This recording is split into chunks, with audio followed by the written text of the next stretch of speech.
First time profit అయితే వచ్చిందనమాట మన ఓన్ బ్యాచ్ స్టార్ట్ చేసి. సో నాకు గత బ్యాచ్లో ఏమైతే ప్రాఫిట్ రాలేదనమాట. సో ఈ బ్యాచ్లో నేను ఫస్ట్ టైం ప్రాఫిట్ వస్తుంది అనుకుంటున్నాను అనేసి వీడియో అయితే చేశాను కదా. సో అదే విధంగా మనకైతే ప్రాఫిట్ అయితే వచ్చింది. సో ఎంత వచ్చిందంటే, సో మీరు ఆల్రెడీ తమిళ చూస్తే అర్థమైపోయి ఉంటుంది. సో మనకైతే 46,000 అయితే ప్రాఫిట్ వచ్చింది. అది ఎలాగా ఏంటనేది మీకు క్లారిటీగా చూపిస్తాను. సో మనం ఎంత ఇన్వెస్ట్మెంట్ పెట్టాము, సో దేనికి ఎంత ఖర్చు అయ్యింది, సో మనకి ఎంత ప్రాఫిట్ వచ్చింది, ఏ రేట్ మీద మన కోళ్ళు వెళ్ళి అనేది పూర్తిగా ఉంటుంది అనమాట. సో లాస్ట్ వరకు చూడండి, మొత్తం అన్నీ నేను నీట్గా రాసుకున్నాను. సో మీకు టోటల్గా ఎక్స్ప్లెయిన్ చేస్తాను, లాస్ట్ వరకు చూడండి. ఫోల్ వచ్చి మనకి సిక్ రేటు. సో ఫస్ట్ అనేది పిల్లల రేట్ అనమాట. సో పిల్లలు ఎంత మీద ఎన్ని దించాము, ఇది ఇంపార్టెంట్. సో మనం వచ్చి పిల్లల రేటు మనం దించేటప్పుడు యాక్చువల్లీ 20 రూపాయలు ఉంది, కానీ మనం మాట్లాడుకునేటప్పటికి 17 రూపాయలకైతే మనకు వచ్చిందనమాట. వేరేది పెట్టాము. సో అది వచ్చి 17 రూపాయలు, 3,000 పిల్లలు 51,000 అయితే అయిందనమాట. సో ఓన్లీ పిల్లలకి. సో గుర్తుపెట్టుకోండి, మీకు లాస్ట్లో మొత్తం టోటల్గా రాసిందంతా చూపిస్తాను. సో ఇప్పుడు వచ్చి మనకు కావాల్సిన ఎస్టేటీ మొత్తం అన్నీ ఎన్ని ఫీడ్ బ్యాగులు ఇవ్వడం. సో నేనైతే మట్టుకు టోటల్గా సో ఈ బ్యాచ్కి వచ్చేసరికి 200 ఫీడ్ బ్యాగులు అయితే ఓడాను అనమాట. సో 200 ఫీడ్ బ్యాగులు అంటే 10 టన్నులు అనమాట. సో 10 టన్నులు అంటే మినిమం కేజా 44 రూపాయలు అయితే పడింది అనమాట నాకైతే. సో ఎంత అమౌంట్ అయింది అనుకుంటున్నారు? సో 4,40,000 అయితే అక్షరాల ఓన్లీ ఫీడ్కి అయ్యిందండి. ఓన్లీ ఫీడ్కే 4,40,000 అయితే అయిందనమాట. 44 రూపాయలు పడింది మనకి. సో ఈ ఫీడ్కి పిల్లలకి. సో ఇప్పుడు మళ్ళీ నెక్స్ట్ మనకి ఇంకే ఖర్చు ఉంటుంది. సో ఇక్కడ మెయిన్ ఖర్చు అని ముందు చెప్తాను, తర్వాత ఇంక చిన్న ఖర్చు కూడా చెప్తాను అనమాట. సో ఇక్కడ ఏంటంటే మెడిసిన్ ఖర్చు. సో ఈ బ్యాచ్కి అయితే నేను ఎంతలా అనేది యాక్చువల్లీ చెప్పాలంటే ఈ బ్యాచ్ పోతే చాలా భయం వేసింది నాకు బ్యాచ్ చేయడానికైతే. సో ఎందుకంటే బ్యాచ్ చేసినప్పుడు నుండి ఫీడ్ రేట్లు పెరిగాయి, మనకు అనుకున్నట్టు రేట్ ఉంటుందా ఉండదా అనిపించింది. సో మన లక్కీగా ఏంటంటే మనకు రేట్ అయితే ఉందన్నమాట. సో ఈ బ్యాచ్ ఏంటంటే మనకి 50,000 రూపాయలు మెడిసిన్ వాడాము. సో ఏంటంటే కంప్లీట్గా 4 వ్యాక్సిన్లు అయితే వేసాను అనమాట. సో వ్యాక్సిన్లు వేసినప్పుడు ఎవరైతే మనుషులు కావాలి అందరికీ కూడా, సో మనుషులు కావాల్సిన వాళ్ళ కూళ్ళు కానీ, సో ఇక్కడ మనము వ్యాక్సిన్ ప్రతి మెడిసిన్ కొన్ని దానికి కానీ, వ్యాక్సిన్లు వేసిన దానికి కానీ, మన పిల్లప్పటి నుండి లాస్ట్ వరకు వాడిన మెడిసిన్లు అనమాట. సిక్ టానిక్లు ఇవన్నీ కూడా ఎవ్రీథింగ్ ఏవైతే వాడిని ఇవన్నీ లెక్కేసుకుంటే 50,000 అనమాట. ఎగ్జాంపుల్కి కొన్ని మెడిసిన్ చెప్తాను చూడండి. సో సిక్ టానిక్ వచ్చేసరికి స్టార్టింగ్లో తెచ్చాను 2, అది విటమిన్స్ ఇవన్నీ కూడా. సో తర్వాత వచ్చేసరికి మనము జంట ఎమ్కేషన్ వ్యాక్సిన్ వేసాము అనమాట. సో తర్వాత వచ్చేసరికి లసోటో వ్యాక్సిన్ వేసాము. సో లసోటో వ్యాక్సిన్ తర్వాత ఐబీడీ వ్యాక్సిన్ వేసాము. సో ఐబీడీ వ్యాక్సిన్ తర్వాత మనకు వచ్చేసరికి కంప్లీట్గా ఇక్కడ ఈ కూల్ పౌడర్ తెచ్చామన్నమాట. సో కూల్ పౌడరు, ఎప్టో కేరు, సో దాంతోపాటు ఏఆర్బీసీ అనే గ్రోత్ మెడిసిన్ తెచ్చాము, అది కూడా వాడామన్నమాట. సో తర్వాత వచ్చేసరికి ఇక్కడ తలవోపుల మెడిసిన్ ఉన్నాయి, తలవోపుల మెడిసిన్ తలవోపులు వచ్చేసి అదొక వ్యాక్సిన్ వేసాం అనమాట. సో అదొక వ్యాక్సిన్ వేసిన తర్వాత ఇక్కడ దాని తర్వాత ఇంకో పౌడర్ తెచ్చాం, అది వచ్చి 3,600 ఒక పౌడర్, కేజీ పౌడరు. సో అది ఒకటి తీసుకుని వచ్చాను అనమాట. సో అది కూడా వేసాము. ఇలాగ ఇవన్నీ మెడిసిన్స్ కూడా మనం వచ్చి టోటల్గా మెడిసిన్స్ అన్నీ వాడేసరికి వ్యాక్సిన్ వేసిన వచ్చిన మనుషులు పెట్టిన దానికి ఖర్చు అయింది టోటల్గా అయినవి. ఓన్లీ మెడిసిన్ దీంట్లో వేసాను అనమాట. 50,000 అయితే ఖర్చు అయింది అనమాట వాటికి. సో వాటికి 50,000 ఖర్చు అయింది. ఇంకా తర్వాత ఇప్పుడు ఏంటంటే మెడిసిన్, ఫీడు, అలాగే పిల్లలు ఈ ఖర్చు అయితే మీకు ఆల్మోస్ట్ తెలిసిపోయి ఉంటుంది ఎంత అయిందనేది.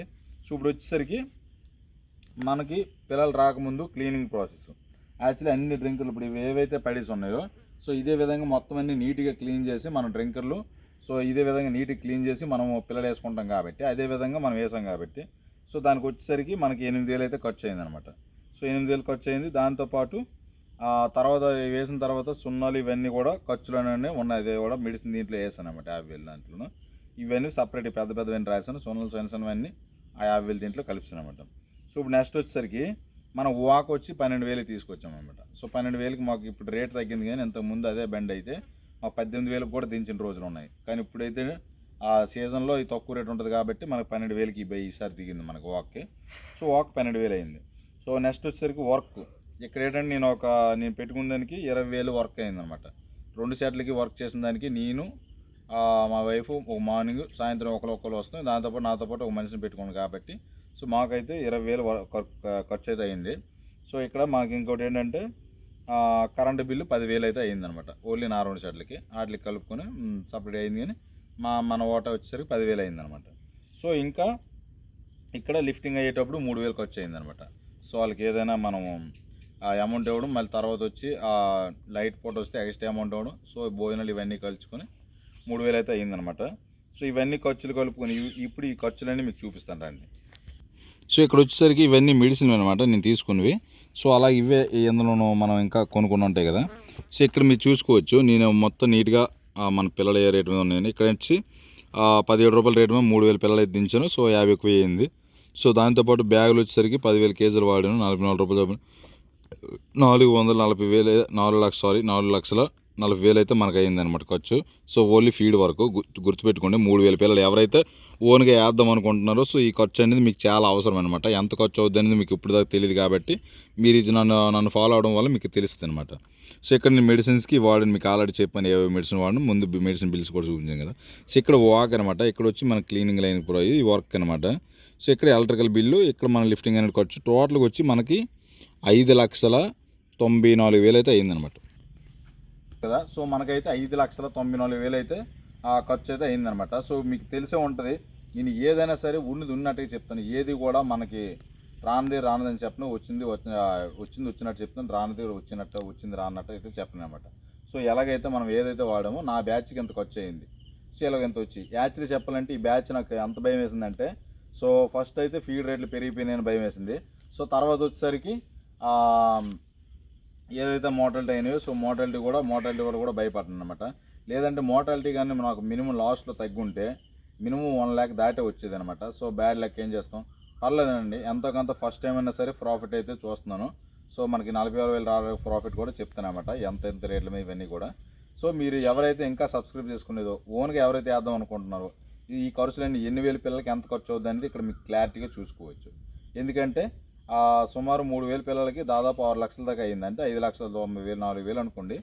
ఏదైనా ఒక 6 లక్షలు ఉంటే మనం పెట్టుకుని 3,000 షెడ్ అయితే రన్ చేసుకోవచ్చు అనమాట ఈజీగా. సో తర్వాత విషయం మనకు రేట్ వచ్చిన లాభం వస్తుందా నష్టం వస్తుందా అనేది ముందు విషయాలు అనమాట. సో ఎవరైతే మన సబ్స్క్రైబర్స్కి నేను క్లారిటీగా చెప్తుంది ఏంటంటే, నాకు ఈ బ్యాచ్ కంప్లీట్గా చెప్పాలంటే ఈ బ్యాచ్ నాది అయితే అటర్ ఫ్లాప్. ఎందుకంటే చాలా మోడల్టీ అయిపోయినాయి, 400 దాటి ఎక్కువ అయిపోయినాయి అనమాట. మన కోల్ లిఫ్టింగ్ అయినవి అయితే ఇక్కడ చాలా తక్కువ. ఒక్క నిమిషం. మన కోల్ లిఫ్టింగ్ అయినవి అయితే నాకు తెలిసి 2,529 అనమాట. అంటే దీన్ని బట్టి మీరు చూసుకోండి, నేను 3,000 పిల్లలు దించితే ఆల్మోస్ట్ 471 సంథింగ్ 471 పిల్ల అయితే మనకు చనిపోయింది అనమాట. సో దీన్ని బట్టి మీరు అర్థం చేసుకోవచ్చు అనమాట. సో మోటాలిటీ మన బుక్ ఎంత దారుణంగా పోయిందో మీరు అర్థం చేసుకోవచ్చు. సో ఎంత దారుణంగా పోయినా సరే మనకంటూ ప్రాఫిట్ వచ్చిందంటే మనం తీసుకున్న రిస్క్ స్టెప్ వల్లే. సో మనం సొంతంగా ఈ బట్టే మనకి డబ్బులు అయితే వచ్చాయి, కానీ లేదంటే రావన్నమాట. ఎందుకంటే ఈ 46,000 వచ్చింది ఏదైనా సరే మనకి అవుట్ అనమాట. సో టోటల్గా మనం అన్ని బిల్స్ ఇవన్నీ తీసిగా ఈ 40 రోజులు మనం పెట్టిన పెట్టుబడికి సో మనకైతే రావడం జరిగింది 46,000 అనేది రావడం జరిగింది. మనం పెట్టిన పెట్టుబడి అంత రిస్క్తో కూడుకున్న వ్యాపారం కాబట్టి. ఇన్ కేస్ ఇందులో ఏమైనా ఇంక ఎక్కువ చనిపోయి ఉంటే మనకి లాస్ అయ్యే ఛాన్స్ కూడా ఉంది కాబట్టి 2 రోజులు ఉంది కాబట్టి సో మనకైతే ప్రాఫిట్ వచ్చినా ఆశ్చర్యపోవాల్సిన అవసరం లేదనమాట. సో ఇందులో మనకి ఎవ్రీథింగ్ టోటల్ ఖర్చు తీసేసి నాకు ఈ డబ్బులు వచ్చాయి కాబట్టి నేను చెప్తున్నాను. సో ఎవరైతే కొత్తగా చూస్తున్నారో మీరైతే భయపడాల్సిన అవసరం లేదు. ఏదైనా ఉంటే ఇలా ఈ విధంగా అయితే నాకు ఖర్చు అయింది కాబట్టి ఈ విధంగా ఇంకా ఫీడ్ రేట్లు ఇంక ఈ బ్యాచ్కి ఎక్కువైనాయి. సో లాస్ట్ టైం కన్నా ఇప్పుడు మళ్ళీ పెరిగిందనమాట. ఇప్పుడు మనకి సో అవన్నీ ఎందుకు, మనకు కావాల్సింది ఇప్పుడు ఏంటి, మళ్ళీ మనకి ఇప్పుడు రిటర్న్ ఎంత అమౌంట్ వచ్చింది, మనం 5,94,000 పెట్టాం కదా. సో మనకు రిటర్న్ ఎంత అమౌంట్ వచ్చింది అనేది మనం క్లారిటీగా చెప్పుకుందాం. ఇక్కడ మనకి ఏ రేట్ల మీద కోల్ వెళ్ళాయి, ఎన్ని రోజులు నేను లిఫ్టింగ్ చేశాను అనేది ఆల్రెడీ మీకు వీడియో చూసి పెట్టాను, లాంగ్ వీడియో. సో అలాగే ఇప్పుడు ఏదేది రేట్ల మీద ఎంత వచ్చింది అనేది మీకు చూపిస్తాను. సో రేట్ వచ్చేసరికి ఫస్ట్ మనం తీసినప్పుడు అన్ని కోళ్ళు ఒకసారి తీయలేదు అనమాట.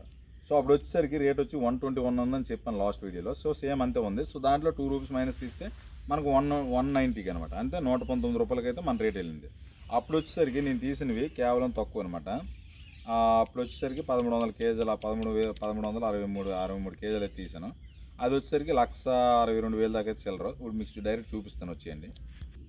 సో ఇక్కడ మీరు చూసుకున్నట్టయితే ఇది అనమాట ఫస్ట్ మనకి వెళ్ళింది. సో 1,62,292 రూపాయలకి అయితే మనం ఇచ్చాము. సో సెకండ్ కూడా మనకి 2 రోజులు గ్యాప్లో వెళ్ళాయి ఇవి కూడా. సో ఈ 2 రోజులు గ్యాప్లో వెళ్ళి ఇవి కోళ్ళు అనమాట, 570 కోళ్ళు ఇలాగా. సో ఇవి వచ్చి 700 కోళ్ళు ఫస్ట్ వెళ్ళినవి. సో 200 ఈ 2 రోజులు గ్యాప్లో వెళ్ళిన తర్వాత కూడా ఇవి వచ్చి మనకి 1,174 కేజీలు ఇచ్చాము. ఇక్కడ వచ్చి సేమ్ రేట్ అనమాట, అంతే 1,39,813 రూపాయలకి అయితే ఇచ్చాము. సో తర్వాత వెళ్ళింది మళ్ళీ 2 డేస్ గ్యాప్ అనమాట ఇది. సో ఇక్కడ వచ్చి 906 కేజీలు ఇచ్చాము, ఇక్కడ 1,969 కేజీలు అయితే ఇచ్చాము. సో రేట్ వచ్చి 124 అనమాట. అప్పుడు పెరిగిందనమాట. సో పెరిగేటప్పుడు ఇక్కడ వచ్చి 2,44,180 రూపాయలకి అయితే ఇచ్చాము.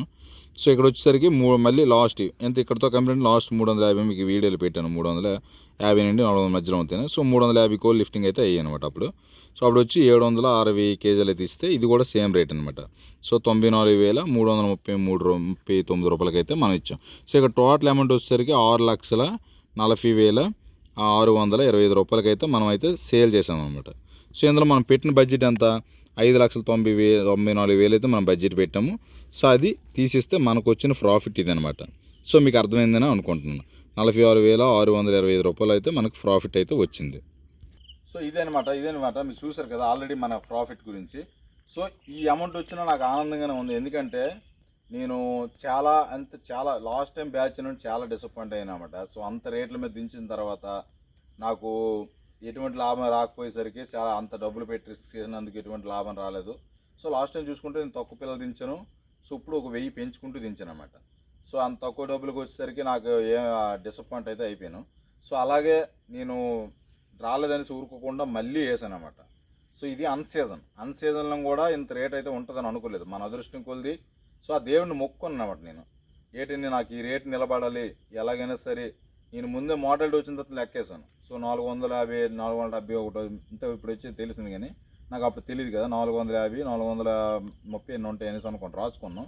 బట్ అవి ఇంక ఇప్పటికీ కూడలేదు. ఏటైందంటే నేను అనుకున్న ఇన్ని మోడల్ వస్తాయి కదా దేవుడా నేను లెక్కేసుకుంటే మనకి ఏదైనా 120 పైగా ఉంటే కానీ మనకు డబ్బులు అవ్వు అనేసి అనుకున్నాను అనమాట. సో అలాగే నేను అనుకున్నట్టే 120కి అయితే యావరేజ్గా అయితే నిలబడుద్ది. సో 120 నిలబడింది. సో నాకైతే నష్టం రాలేదు. ఫస్ట్ ఆఫ్ ఆల్ ఇంకా ప్రాఫిట్ వచ్చింది 46,000 అనమాట. సో ఇదనమాట నా అనుకున్నట్టు నేను భయపడినా సరే నాకైతే దేవుడు ఈసారి అయితే చల్లగానే చూశాడు. సో మనకైతే 46,000 ప్రాఫిట్ అయితే వచ్చింది మొత్తానికి. సో ఎవరైతే మన వీడియోస్ ఫాలో అవుతున్నారో ప్రతి ఒక్కరికి తెలిసే ఉంటుంది నేను ఎంత కష్టపడ్డాను. సో ఎన్ని రోజులు బట్టి మనం రిజల్ట్ రాక ఎన్ని కష్టాలు పడితే కానీ ఇప్పుడు దాకా మనము పడి వేస్తే ఇప్పుడు సక్సెస్ అనేది ఫస్ట్ బ్యాచ్కి వచ్చిందనమాట.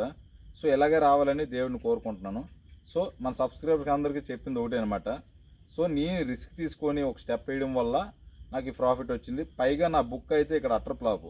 ఒక కంపెనీ పని చూసుకుంటే మన బుక్ అయితే ఎఫ్సిఆర్ పరంగా ఇవన్నీ కూడా పోయింది.